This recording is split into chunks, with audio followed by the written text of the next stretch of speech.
Alright, so I had mass incarceration in for-profit prisons and why they're bad for society.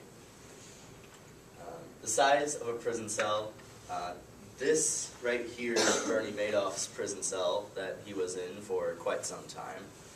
Obviously a 7.5 by 8 foot room shared between two people, or even more in prisons nowadays, is really not very comfortable, and in fact very unrealistic. You can try going to this link. Let's see if it'll work. No, this one?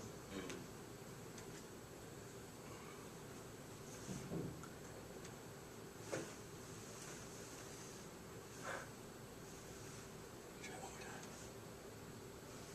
Alright, well, I guess it doesn't want to work, but anyway, this was a video of, does everyone know who Morgan Spurlock is? Mm-hmm. It's the guy that did Super Size Me.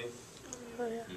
He had a TV show series called 30 Days where he would put either himself or other people through a situation for 30 days. Like, exit out of Oh, I'm that. moving to Alaska. Anyway, and in this specific episode of 30 Days, he stayed in a prison cell for 30 days. Now what? That was fun. There it is. Alright. Anyway, and, well, he was packed in there. There was 4 people in his cell, and he actually had to sleep under the toilet. So, I guess can imagine that wouldn't be comfortable for anybody here. So what is the cost of living for a prison? Generally, this cost of living is on the prisoners' families.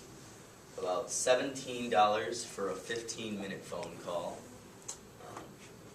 Obviously, these families are pressured to give more and more money as the cost of basic necessities, like hygiene products, are ever skyrocketing.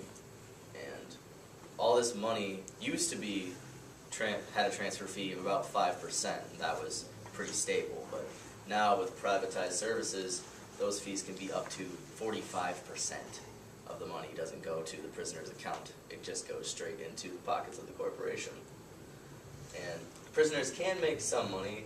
Usually prison jobs pay around 12 to 25 cents an hour, but still, if a tube of toothpaste costs $2 and you're making 25 cents an hour, you can see how that's very difficult. So, how much money do prisons make? Privatized prisons are paid for by the state, and generally around $50 per prisoner per day. And in many contracts, there are fees if the number of prisoners is lower than a certain percentage or a certain number of the capacity, up to about 80% in a few prisons in the United States. So what about other businesses associated with prisons? Well, healthcare had $1.4 billion in profits, and that's after all the money used for actual medical products. The bail bondsmen, to actually try and get people out of jail or out of prison, they make boatloads of money, but that's also a private business, and generally they don't like to release their numbers very much.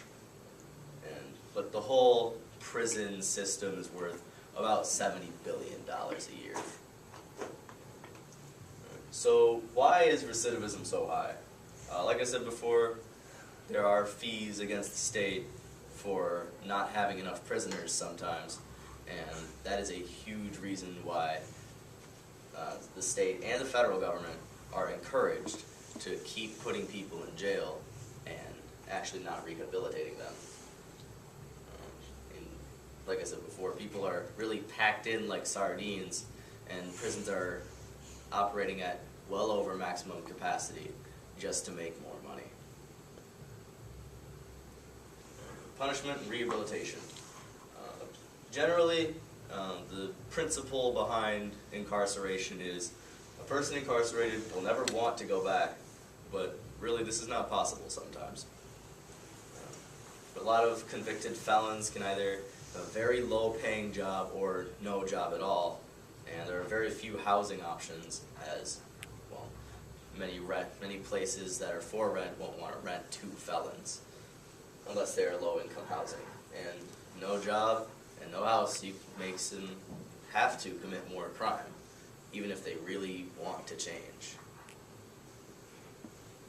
So rehabilitation is the answer to many offenders.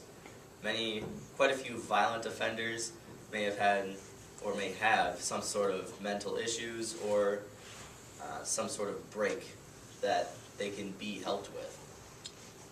And if rehabilitated, employers can actually make sure that these people have changed and that they might not commit another crime and then they're out of an employee and they have to go find another one. And I know there are some rehabilitation programs in prisons nowadays, but many of them are very underfunded because these private prisons, they don't want people to be rehabilitated. They don't want people to be functional members of society. They want them to keep coming back and making them more money. So how would it work? I mean, obviously, first, prisoners would have to rehabilitate. There is that certain case, certain lifestyle that's really very sought after nowadays, to be a thug and be a criminal and do hard time and hard living. But if they do want to change, really personal one-on-one sessions with psychiatrists, counselors, and other authorities to really get to the problems of prisoners and really make them understand that they can solve these problems. Even though it can be very difficult because prisoners are segregated from the real world. They're stuck in a place where crime is the only way of life, but really it can be done. Violent versus non-violent offenders. I mean, really, who should be in prison, really? Violent offenders such as robbers or murderers, or non-violent offenders such as burglars and drug dealers. I mean, many of these people should be in prison. Really, many people think they should all be in prison. But they can all be rehabilitated. If given enough resources and enough time, they can return to being functional members of society. I mean, should someone with a pound of weed be sentenced for the same amount of time as a person that killed somebody? I mean, obviously that's less part of my presentation, but more, it should be thought about though.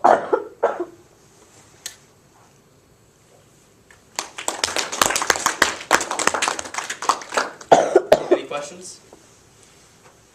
How long should those people get, the ones we just talked about this morning? Do they belong in a prison?